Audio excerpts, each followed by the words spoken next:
Hello, dear friend, and welcome to another episode of Creative Keepsakes. One of the most fun things I ever did has to be designing furniture collections.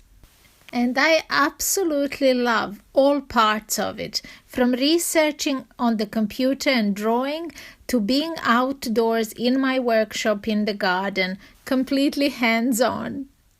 And I love those middle stages when things are beginning to take shape.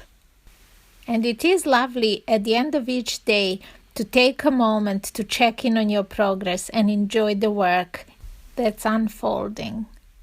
And the laughs we have and the things we are prepared to do in order to get that perfect shot.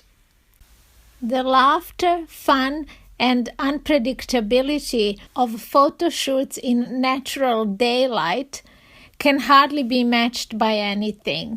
But then again, editing process is also so much fun. Enjoy some of these images and just think, all of these things are possible and they are so much fun to do. I would encourage everyone to try and design at least a couple of pieces in your home to match in some way. Not to be identical, but to have the same theme. And I know you will enjoy this process. Thank you for watching, and I hope that this video will inspire you to be creative at home.